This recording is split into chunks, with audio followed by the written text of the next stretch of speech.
કેમ આસામથી અહીં આવવું પડે, કેમ દિલ્હીથી અહીં આવવું પડે? પ્રશ્ન વિચારવા જેવો ખરો.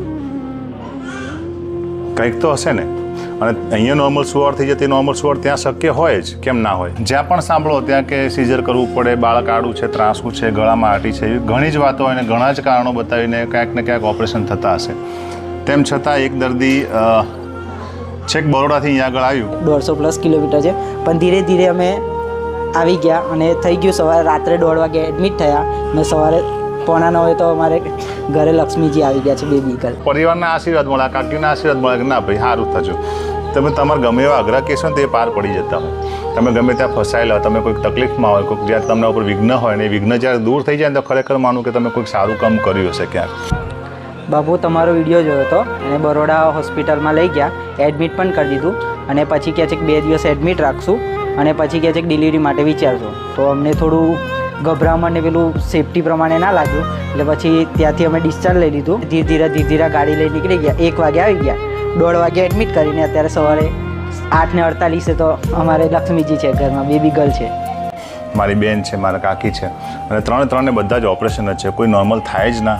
તમે માર્ગ જતાં અકસ્માત નડતો એ બચી જાઓ તમે. એટલે ક્યાં ને ક્યાંક ભગવાન છે. ભગવાન ક્યાંય આજુબાજુ ગોતવાની જરૂર નથી, તમારી બાજુમાં જ છે. આની અંદર ભગવાન છે, આ બેનમાં ભગવાન છે અને તમે એની અંદર ભગવાન પૂછીને જ્યારે તમે એની સારવાર કરો તો એ સારવાર એક યજ્ઞ બને ને એ યજ્ઞનું ફળ હંમેશા અમૃત જ મળતું હોય. ઘણીવાર એવો ગર્વ પણ થાય કે સારું કામ કરીએ છીએ. સારા કામ અને સારી વાતની સુવાસ દૂર સુધી પ્રસરે અને લોકોમાં એક વિશ્વાસ પણ પેદા થાય કે હા આ સમય ક્યાંક નોર્મલ સુવાડ પણ થતી હશે. બરોડાથી અહીંયા આવ્યા તમે તો અહીંયા કોઈ સગું છે કે ના, કે કોઈ સગું નથી.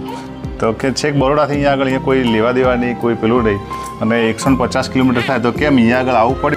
એડમિટ કર્યા અને પછી કીધું કે 2 દિવસ એડમિટ રાખશું, પછી વિચારશું કે ડિલિવરી માટે શું થાય છે.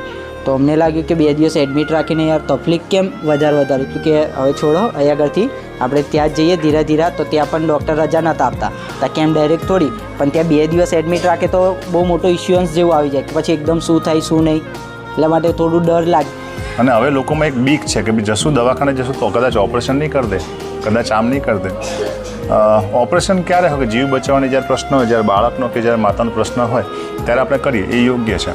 પરંતુ આવો બીક એક સમાજમાં તો ના જ હોવી જોઈએ. એ બીકને દૂર કરીએ તો હમણાં જ થોડા દિવસ પહેલાં એમના શહેરાના કોઈક સગા મારી બેબી હતી અમિતા ઠાકોર અને રેણા મોરવાથી અમે આવ્યા હતા અને 4 તારીખે બુધવારે લઈને આવ્યા હતા અને પછી ડિલિવરી થઈ, બાબો થયો. તમારો વિડીયો જોયો એટલે અમે અહીંયા આવી ગયા. પછી મારા જમાઈ એવું કીધું કે આને બી ખુશ્બુ દીદીને પણ તમે ત્યાં જ લઈ જાઓ. ક્યાંક કોઈક અલગ જગ્યાએ આવી રીતે નોર્મલ સુવાડની દવાખાનું હોય અને નોર્મલ સુવાડ કરાવવાનું ચાલુ કરે તો કેટલી મજા આવે.